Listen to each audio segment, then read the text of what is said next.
Hi, I'm Dr. Cassandra Chapman, an Associate Professor at the University of Queensland in Australia. I specialise in understanding the psychology of charitable giving and fundraising. And today I'm here to share the latest insights from my research with Hannibal Ty on the effectiveness of incentives in fundraising appeals. So, incentives are simply offers that are designed to promote a certain kind of behavior. So, in this article, we're talking specifically about any kind of offer that is designed to encourage people to make a charitable gift. My colleague, Dr. Tai, and I read all 153 research articles on incentives for charitable giving that have been published over the last 40 plus years, so you don't have to.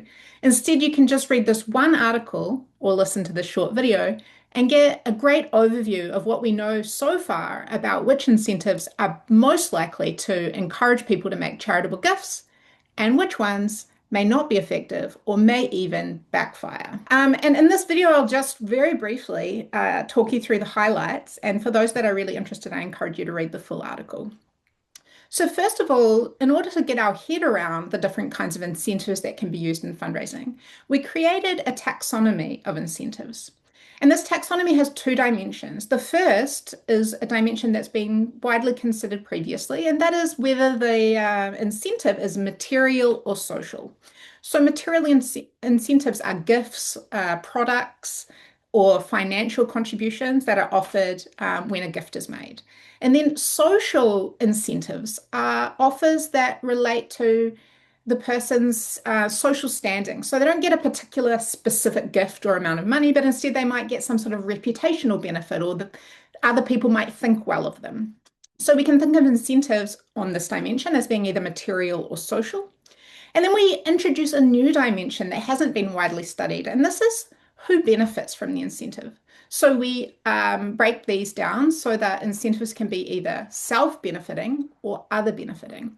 And historically, much of the research has assumed that incentives are inherently self-benefiting. So the benefit of the incentive goes to the person making the contribution.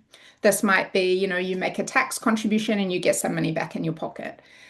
Or this might be that you make a large donation to a charity and you get your name up in lights. So this is a self-benefiting incentive.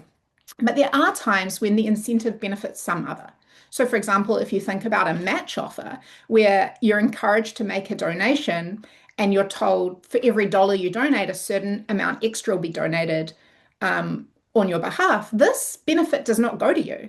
The benefit goes to some other that stands to benefit because you took up that incentive offer. You can see here we have broken down the various types of incentives that have been previously studied into these different categories. And you'll see that there hasn't been really a lot of research on the idea of other benefiting social incentives, but we can see real examples in the world where this could occur. For example, when somebody sets up an account to receive donations in lieu of birthday presents or in memorial gifts at somebody's funeral. These are incentives that encourage a reputational benefit for somebody else if the gift is made. So we encourage research in the future on this, although there's been very little to date. So just to summarize what we found about all these different kinds of incentives that could be used for charitable giving, we found that most of them work to some extent. So for example, across the different studies of tax incentives, generally there was a positive effect, although we found that the effectiveness differed in different countries. So there's an idea there that some incentives work for some cultures or kinds of people, but not others.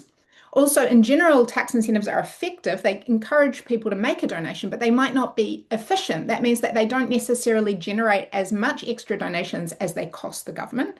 Of course, for a nonprofit, it's neither here nor there whether they're efficient for the government, but we encourage nonprofit fundraisers to use tax incentives and to talk about these kinds of offers to their donors if relevant when coming up to tax time, because they are shown to be effective.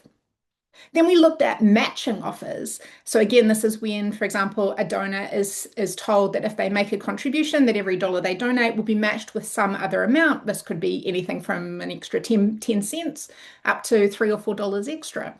So we found in general, these match offers are very effective at encouraging donations, and that there appears to be some kind of bigger is better phenomenon. So a larger match offer is more effective, but that there seems to be a peak somewhere between around a one-to-one offer and a 3-to-1 offer. So we actually encourage that a 1-to-1 offer might be the most ideal, where every dollar donated is matched by another dollar. This might be the best bang for buck in terms of incentives. Then we investigated, we summarized the research, on social rewards and recognition. And we found that these also are effective and encouraging. So offering, for example, visibility, so people being told that the donation has been made and being acknowledged publicly, offering to invite people to prestige events, and giving people other kinds of reputational benefits, such as getting their name in lights.